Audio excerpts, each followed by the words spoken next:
My name is Yu Chen, and here's my video discussing the article on derivative plumbing and redesigning washrooms. This article is written by Lucas Cassidy Crawford. The main focus of the article is obviously on redesigning the washroom, but it's a balance between the hygiene and the morale of one that is discussed in this article. Before I introduce you to the article, I'm gonna first introduce my artifact. My artifact is a sketching model. Since I usually refer my sketching model as Josh, further on in the video when I discuss my artifact, I'll say Josh instead of the sketching model. Now back to the article. First, I'd like to introduce the word plumbing used in this article. It got the original meaning, which is the act of conveying water and liquid waste in a building such as washroom. Then there's a sexual meaning, which means a person plumbing onto the other using their genital. Well, it could also mean the genital itself. Then there's a historical meaning, which is original plumbing, coming from a magazine from 2009 called The Culture and Lifestyle of Transgender Men. The magazine is published in Los Angeles by editor Amos Mack and Rocco Kayatos. The definition of the original plumbing refer to a surgical genital on transgender or just the transgender themselves. At the start of the article, the author metaphored the closet to be a washroom in the modern time, as the closet are being gay. For example, the old phrase, from the closet. And since plumbing has been used more frequently in this century for the homosexual than the closet, for the author metaphored the closet into a washroom. Furthermore, the author also metaphored the transgendered to the pipe that require plumbing, as in their social relation in the current state, where they have hardship choosing between male or female in a public restroom. Since it could be really private for an individual to publicly expose their gender without their will. Now, with all the consideration in mind, you will probably think the redesigning washroom for the queer community that it would be nice to set up a gender-neutral toilet. However, there's a lot of problem with gender-neutral toilets. Christine Overall, a Canadian philosopher specializing in feminist theory, have written an article on public toilet sex segregation revisited. And there's three main arguments against the public toilets that is mentioned by her. The first one is a small quote from her.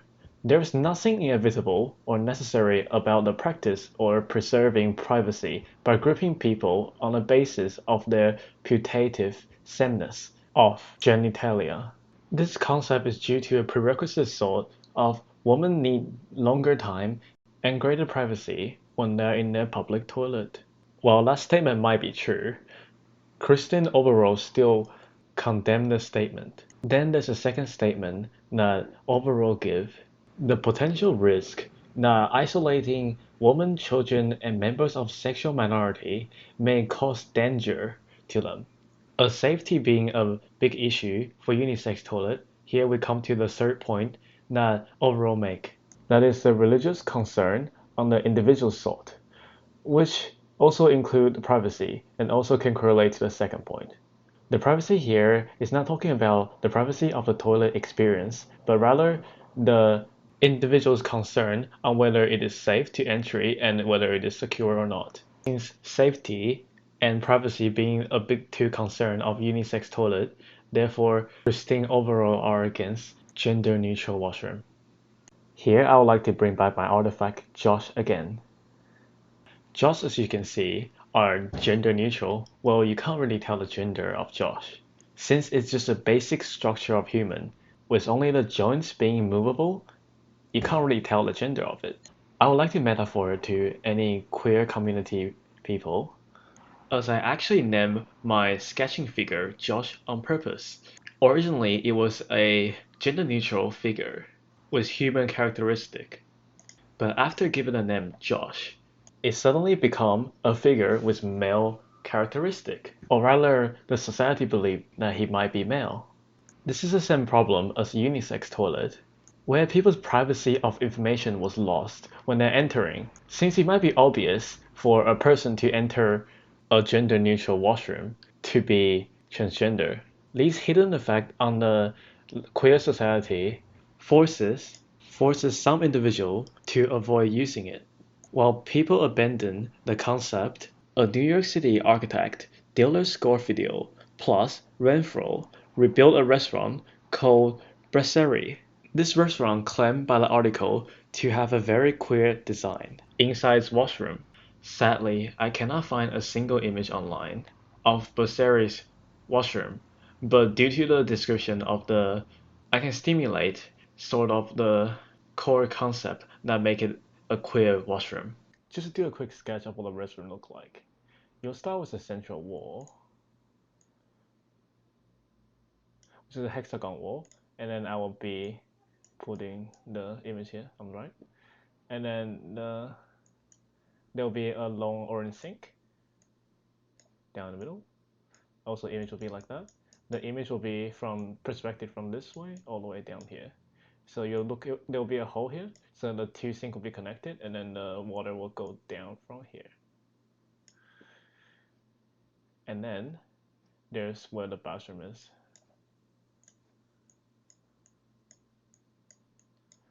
Where there's male and female sign at the front.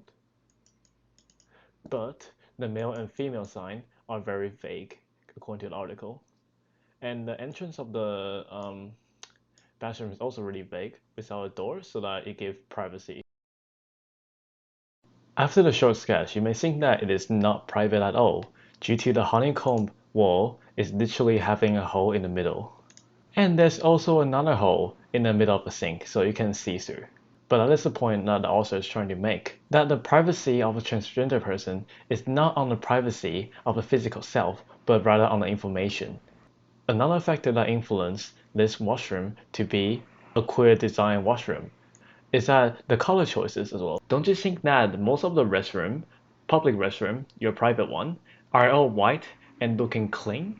Even though now we know that the cleanliness does not equals to the color that you see in the toilet. However, the concept of hygiene is correlated to whiteness is locked inside our mind. And that is because of two architects' theory, the Corbusier and Adolphe Loos' belief of whiteness.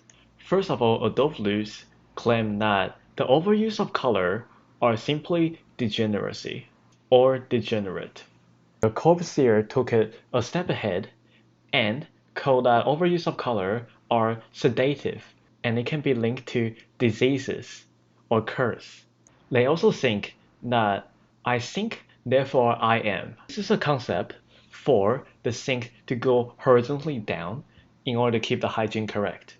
In Diller Scofidio's washing room, his sink focuses down to the middle. Therefore, there's a linear travel that the ways have, passing everyone washing their hand, which is not hygiene, consequently failing the balance of hygiene and privacy.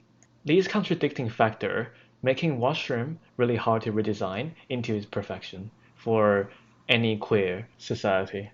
Also, another interesting fact is that the use of mirror inside the washroom is also prohibited due to the anxiety that the mirror gives by reflecting on the wall or the door of the toilet. The solution that the article gives is to replace it with a window. Give the kind of open privacy that the article is talking about, while being able to remove the tag, which is the male or female or gender neutral toilet. After all that is done, I can bring back my artifact, Josh. Now, due to what I said before, Josh is purely white. Therefore, due to the logic of past architect, that it is clean, it is pure. But you will never know if it's clean or not. At the end, I would like to give out several questions. First is, do you also think that the whiteness in toilet make it look cleaner? And do you still think that gender neutral toilet is beneficial?